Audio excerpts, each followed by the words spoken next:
talk about how to multiply and divide rational expressions. Remember, rational means fractions. So we're going to be multiplying and dividing fractions today.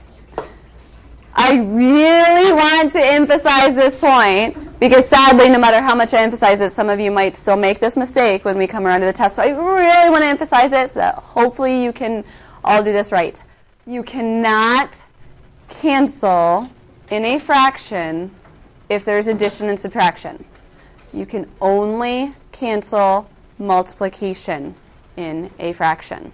So here's the tendency for students, because our fractions are going to have a lot of variables in them. So let's say I have a problem that's something like x squared plus 2x over x squared plus 3.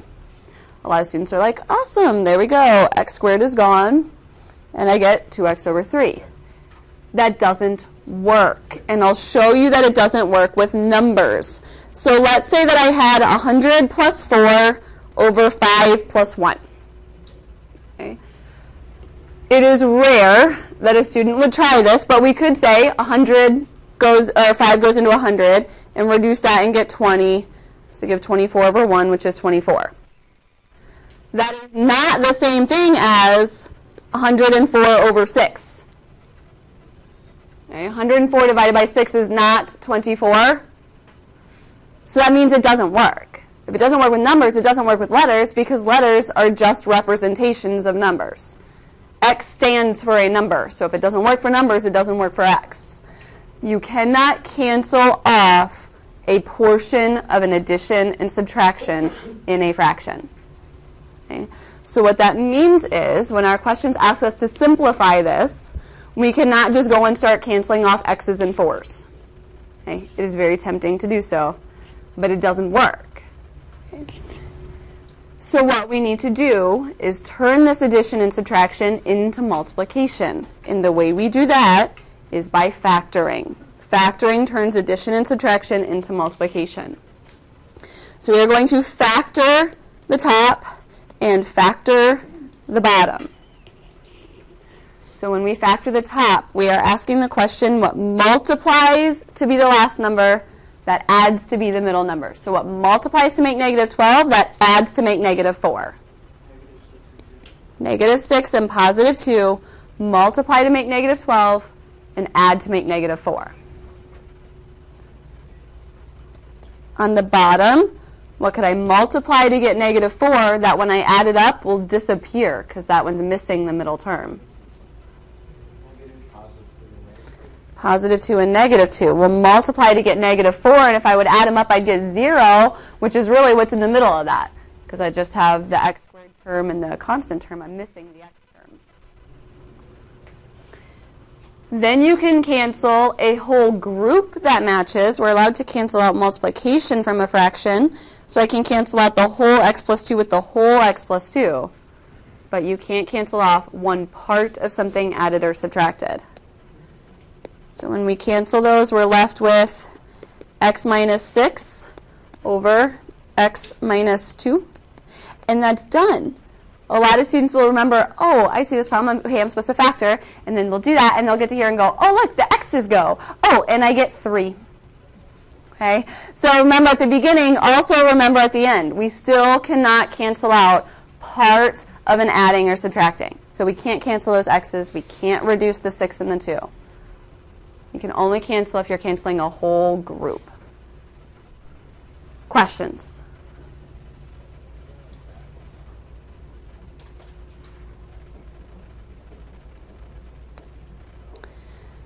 So again, we can't cancel the x squareds. We need to factor and cancel groups. What multiplies to be negative 6 that adds to be negative 5? We have to be really careful with 6's. 6's, I think, are the trickiest thing to factor. Because 6 is 2 times 3, but it's also 1 times 6. And both of those can create 5's. 2 and 3 can create a 5. 1 and 6 can create a 5. So we really have to be careful with signs here. If I'm multiplying to negative 6, what has to be true about the signs? I need one of each, right, to multiply to a negative. So then if I want the negative 5, it does have to be the 6 and the 1. We just have to be really careful with 6's. Pay close attention to those signs. And it never hurts to double check by kind of refoiling in your mind and seeing, does it actually work out to give us what it's supposed to give us? On the bottom, x and x in the front. To multiply and make a 1, we need a 1 and 1. And opposite signs would give us that negative 1. It would also add to give us the 0 of the missing term. So then we can cancel what matches. X plus 1 matches x plus 1. Leaving us with x minus 6 over x minus 1, and that's done. No more canceling or reducing can be done because it would be canceling off part of an addition and subtraction. Questions?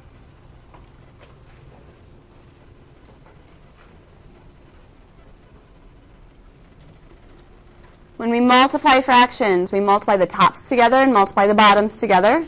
And then we would want to try to reduce when possible. So to multiply, I'm going to start by multiplying like things. So 5 and 6 makes 30.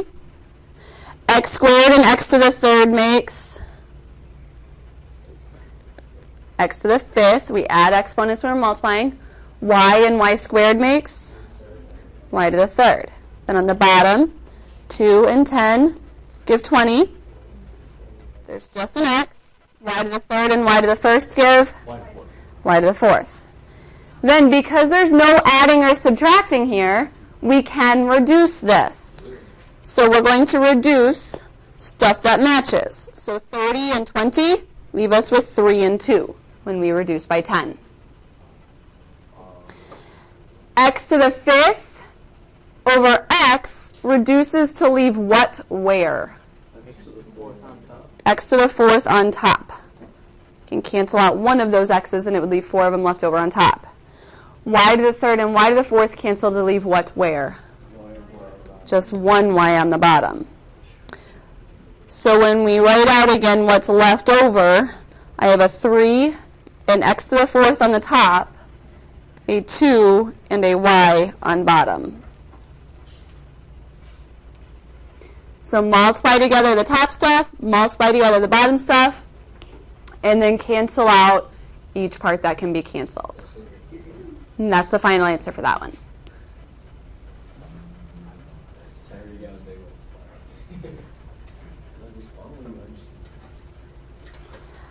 Go ahead and try the next example of the same type.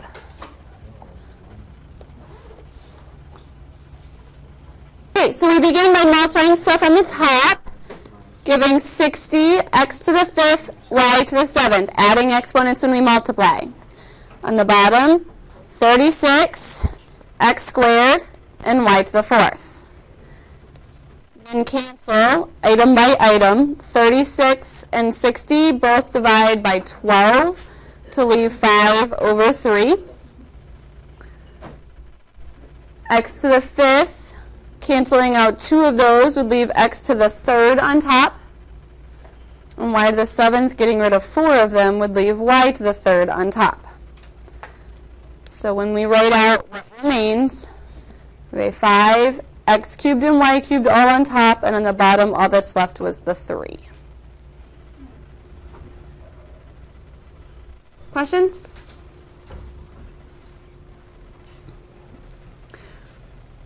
When we have adding and subtracting, we can't just start canceling stuff. We also don't really want to multiply this all together because that would involve a whole lot of foiling. But in the end, we're going to have to factor anyway to be able to do canceling. So when there's adding and subtracting, we're going to begin with factoring. So in the first numerator, the first question we should always ask ourselves when factoring is there anything that is in common? Is there anything that matches in every term? So they both have a 4, they both have an x. When we remove that 4x, we are doing so by division. So 4x divided by 4x is 1, and 4x squared divided by 4x would leave a x. Okay? So when you divide out the whole term, make sure that you still have a 1 as a placeholder, so that if I would redistribute, I get back exactly what I started with. On the bottom then of that one, when we factor, we're looking for what multiplies to negative 3 that adds to positive 2. 3 negative 1. Plus 3 and minus 1. On the top of the second fraction, we're looking for what multiplies to negative 6 that adds to positive 1. On the bottom of the first one, why didn't you take out the x? I said that. Because it's not in common to every single term. So on the bottom of that first one, the first thing has x squared, the second thing has 2x, but the 3 doesn't have an x. So we can only take it out if everything has it.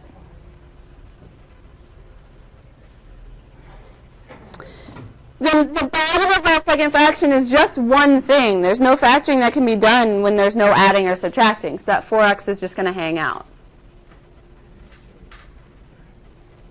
Then we can cancel off anything that exactly matches on the top and the bottom. So a 4 matches a 4. An x matches an x. An x plus 3 matches an x plus 3. And then I have these other things that are pretty close to matching, but not exactly. And 1 minus x is different than x minus 1. Now, if I was adding, they would be exactly the same, right? Because when we add, order doesn't matter. 2 plus 3 is 3 plus 2. But when we subtract, it's a little bit different. When you divide things that are backwards for subtraction, they can still cancel, but they don't cancel to totally disappear. They cancel and leave a negative 1.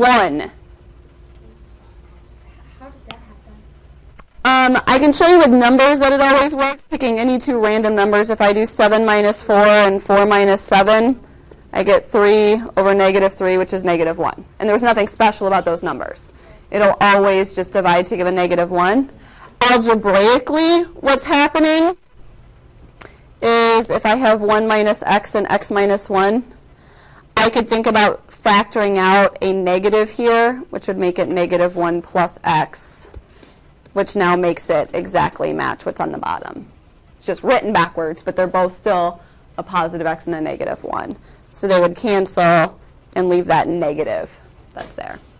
So that will work any time that the subtraction is backwards. So it wasn't just a negative 1 because it was a 1 in the problem. It's always going to be a negative 1. No matter what the things are, if they're subtracted backwards, it's going to leave a negative 1 in its spot. So now we look through to see what's left over here. We have that negative 1, and we have an x minus 2, and there's nothing left on the bottom. You do not need to distribute your final answers. You can just let them be. You can. I won't mark it wrong if you distribute that out, but you don't have to. But will you read it like negative 1? I will read it as many ways as it takes for everybody to know whether they got it right or wrong. Can we do like negative x plus 2? Yeah, you can distribute if you want.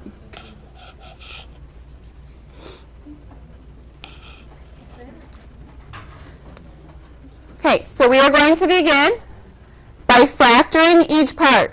First question we ask ourselves when factoring is there anything in common? So in this first numerator, is there anything in common to both of those?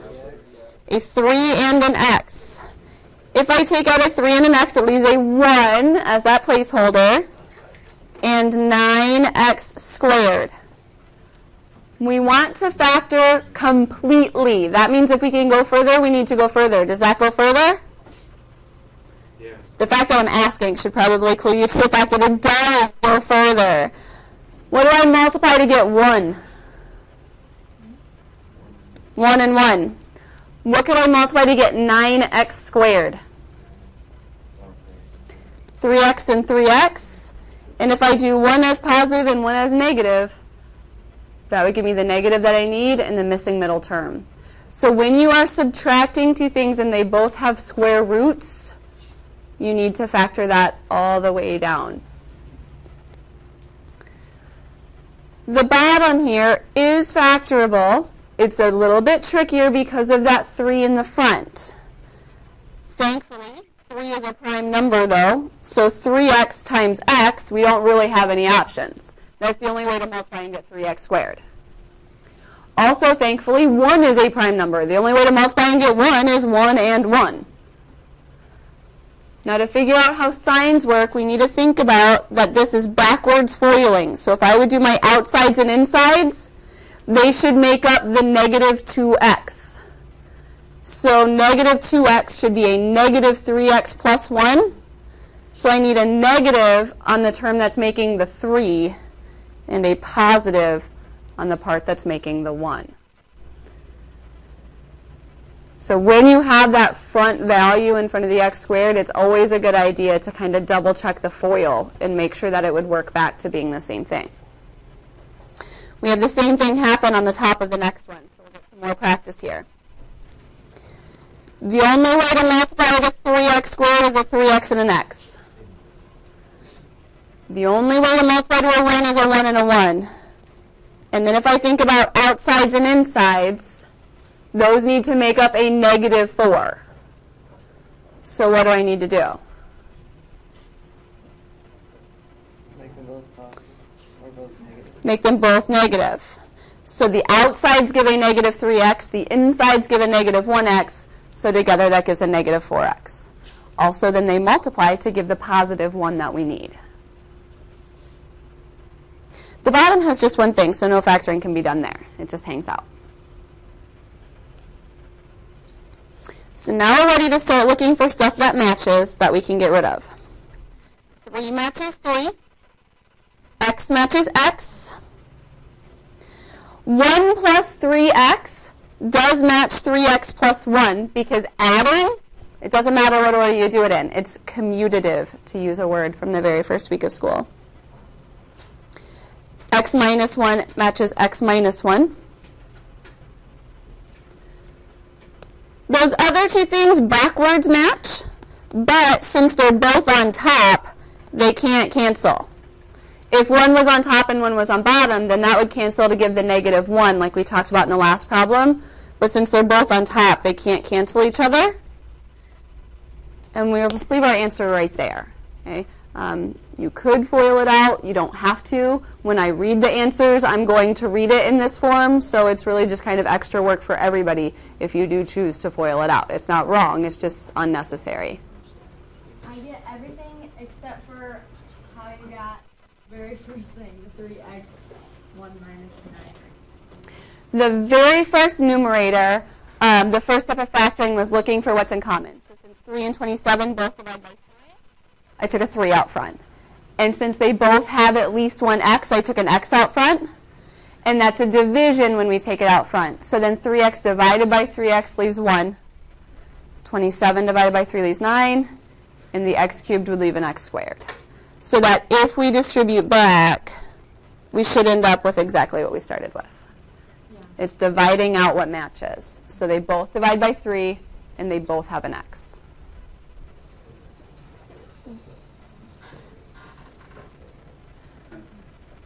We're going to have more factoring to do here because dividing is really the same as multiplying after we do what? Flip the second one. Okay? Dividing is multiplying by the reciprocal, so we're going to flip over the second one and change it to a multiplication problem.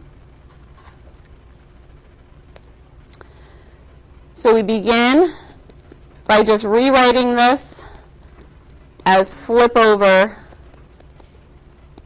the second one and change it to a times.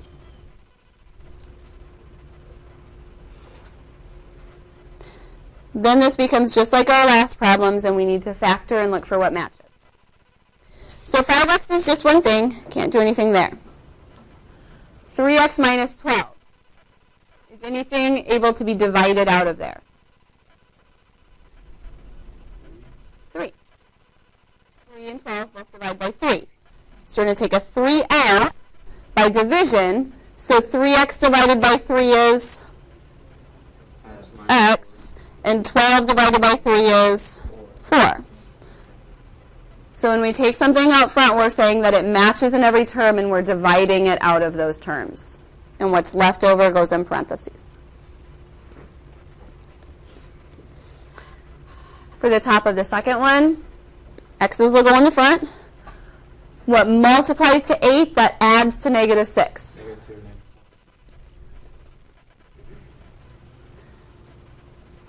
In the bottom of the second one, does anything match in both of those terms? An x. So we'll take an x out. X squared with one x taken away from it is? An x.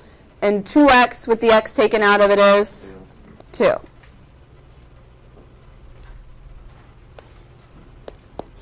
Then we can cancel out matches.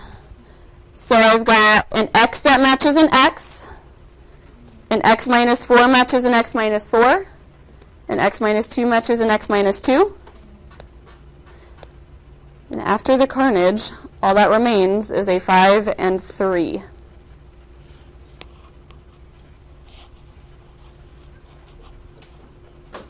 I kind of like these problems. I think it's my OCD and that I like everything to be neat and orderly, and it can start off so messy and turn out so nice and neat.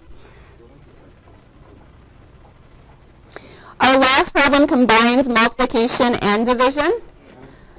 When you have more than one thing happening in a problem, we're just going to have more than one fraction, and whatever comes after the division needs to be flipped. I'm also going to write what isn't a fraction as over 1, just so that everything is a fraction. But flip over that thing that comes after the division. Then we'll factor. X is just one thing, so I can't do anything with that. X minus 2, is there anything in common? No. So nothing happens there. I like to put parentheses around it. It's not necessary. I just like to do it because that helps me remember that I can't just cancel a part of that. If that's going to go, the whole thing has to go. So it's not necessary to put the parentheses. It just kind of helps me remember that I can't just cancel that x if I wanted to. Likewise, on the top, 2x plus 3 doesn't have anything that matches. 1 just hangs out. X minus 2 doesn't have anything that matches. 4x squared minus 9, does it have anything that matches? No. But it can still be factored. What's special about 4 and 9? They're both perfect squares. So what multiplies to make 4x squared? And what multiplies to make 9? 3. And if I do one positive and one negative, that gives me the negative 9, and they would add to give me the 0 of the middle term. So then we can cancel what matches. The x minus 2's match. The 2x plus 3 matches. And left over is an x on top, a 1, but that doesn't really matter, and a 2x minus 3 on bottom.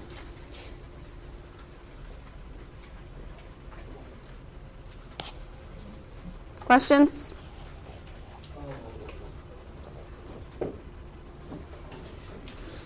Homework is from 9.4.